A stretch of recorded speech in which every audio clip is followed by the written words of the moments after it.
Toron, por favor, um apanhado geral desse voto do ministro Luiz Fux, por favor. Bom, em primeiro lugar, boa noite, Vila, um prazer estar aqui com você.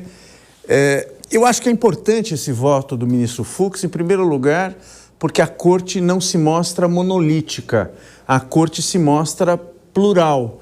São leituras diferentes do episódio do 8 de janeiro, não é? Na verdade, o 8 de janeiro pode ser tratado como um ponto culminante, no meu modo de ver, porque há vários subepisódios, como, por exemplo, a atuação da Polícia Rodoviária Federal, no meu modo de ver, visivelmente criminosa, há o episódio do punhal verde e amarelo, salvo engano é este nome. Enfim, há outros episódios que formam um conjunto que dá a ideia, sim, de uma tentativa de golpe de Estado. Agora, o ministro Fux, com muita propriedade, ele, no meu modo de ver, apanhou algumas coisas que são importantes. Por exemplo, por que esse julgamento é feito no Supremo Tribunal Federal? Vamos começar pelo povo de 8 de janeiro. O povo de 8 de janeiro, gente comum, gente simples. Para usar uma expressão muito conhecida, ordinary people. Quer dizer, por que essa gente foi julgada no Supremo? Porque havia conexão. Essa conexão é o mesmo critério que foi usado pelo Moro para ser uma espécie de juiz nacional. No meu modo de ver, deveriam ter sido julgados pelo primeiro grau de jurisdição federal, porque atingiram-se bens da União. Pode ser que tenha decisões díspares, contraditórias. Tudo bem, você tem recurso para isso. Então já há um erro na raiz. Segundo ponto, o ministro Alexandre de Moraes, ele foi acampanado, ele foi alvo de um provável ou de um desejado assassinato. Agora você veja, se ele ostenta essa condição de vítima ou quase vítima, não é? Ele não poderia ser juiz do caso, muito menos relator. Claro, porque o juiz é um terceiro que julga. Não é alguém que é protagonista, porque tem o protagonista ativo, que é o sujeito ativo, e tem o protagonista passivo, que é a vítima. Se ele é protagonista do fato criminal, ele, no meu modo de ver, não sei como pensam o Davi e o Antônio, meu companheiro de conselho estadual na OAB, ele não poderia ser juiz do caso, porque lhe falta um requisito essencial chamado imparcialidade. Então, eu acho importante esse voto do ministro Fux. Ele também chamou atenção para algo que atina com as dificuldades da defesa, das diferentes defesas, de acessar o material informativo pré-processual colhido pela Polícia Federal. Eu mesmo conversei com o Celso Vilardi, que é um grande advogado, também professor da GV, e me disse que demoraram para ter acesso, e quando foram ter acesso, às vésperas da audiência, um material gigantesco, para entrar exigia senha que eles não tinham. Então veja, um advogado minimamente preparado, ele lê o material antes. Por quê? Porque se eu vou te inquirir, o que o Marco Villa escreveu? O que o professor Villa escreveu? Como é que eu te questiono? Lendo o teu material, o que você depois na polícia, etc e tal. E se cerceou a defesa. Então eu acho importante essa voz, não que eu concorde com tudo que ele disse, mas acho importante essa voz dissonante para que se possa estabelecer um debate, eu espero que, como dizem os portugueses, frutuoso. Doutor Antônio Gonçalves, por favor, suas observações. Eu concordo com o que meu amigo já antigo, Toron, falou, e quero dar boa noite a todos inicialmente, mas eu quero me deter em aspectos complementares ao que o Toron falou. Então, o primeiro deles é a figura do relator. Então, o primeiro ponto de destaque é que, ao longo desse processo, o relator foi vítima, promotor e juiz. Ele fez a produção de prova, sendo que não é a figura do devido processo legal. Quando houve, em vários momentos, as pessoas confundem o cerceamento de defesa com a não ampla defesa. como o Toron bem mencionou, quando a parte da defesa não tem o devido preparo legal por impedimento de acesso, o devido processo legal está maculado. E aí, em vários momentos, há questionamentos de conduta. E a base da instrução desse processo, que é a delação premiada, e o Toron sabe de trás para frente como funciona a instrução da delação premiada, não pode ter uma contradição e uma mudança tão continuada. O instrumento da delação premiada é quando você tem uma informação privilegiada que faça um deslinde do processo e que depois ele vai trazer provas contundentes para confirmar aquela informação. O benefício desse fornecimento de material fático é ele ter uma atenuação da sua pena.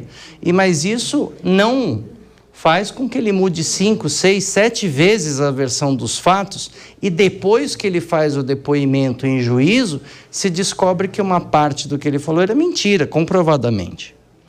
Então, a defesa tem mecanismos e é muito bom o voto do ministro Fux, não o voto de uma maneira geral, mas o fato de ter uma possibilidade para a defesa para ter o seu direito processual de recurso.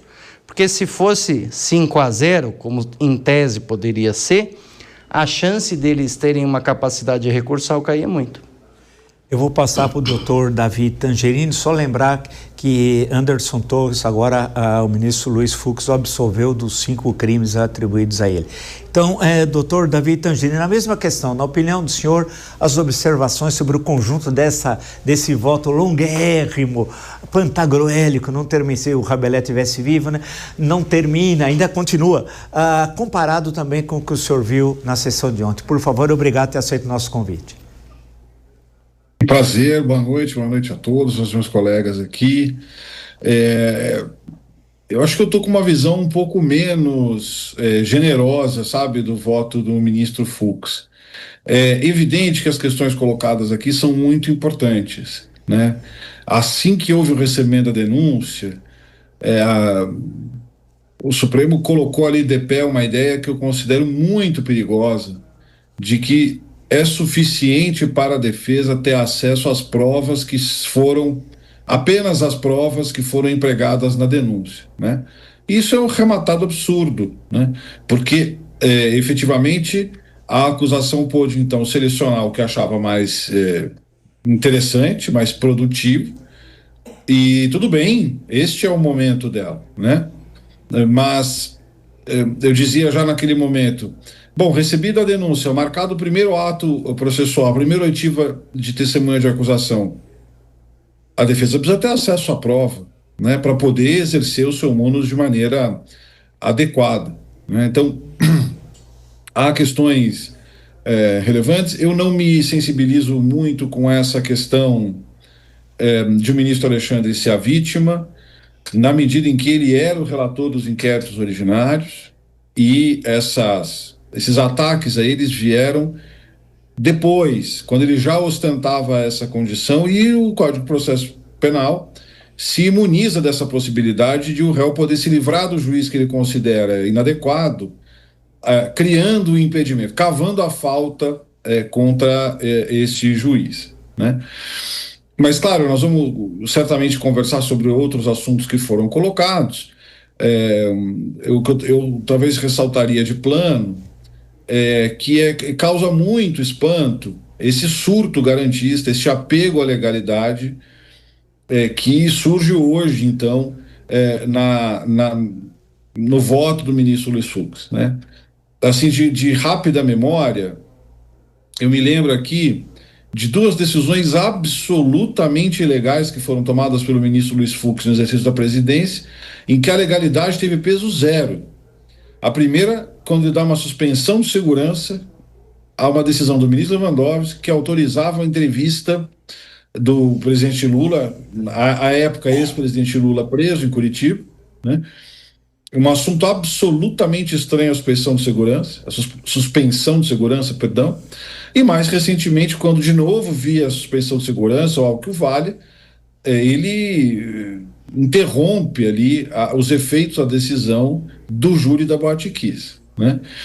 Então, depois de condenar centenas de pessoas com base na lei de organização criminosa, 359L, 359M, hoje, né, há uma iluminação garantista ali, que data, com todo respeito, não me convence, né? Assim como depois, então, não quero sequestrar a fala aqui, acho que concretamente digamos, a inter-relação que ele faz com a leitura normativa que ele propõe para alguns tipos e os fatos também não me parecem nada convincentes. Então, de modo global, eu acho um voto no mérito, assim, e na postura, né, e no discurso ideológico, em que então os black blocs são, sim, um risco à democracia, né? O MST é um risco à democracia, o mensalão foi um ato é, atentatória à soberania, à existência do Estado Democrático de Direito, né? Mas um papel que propunha, sob o falso nome de Estado de Sítio, a intervenção no TSE, a remoção de ministro, um plano para assassinar o presidente da República, isso não, são meras conjecturas, meros atos preparatórios. Então, é um voto, na minha opinião, muito indigesto.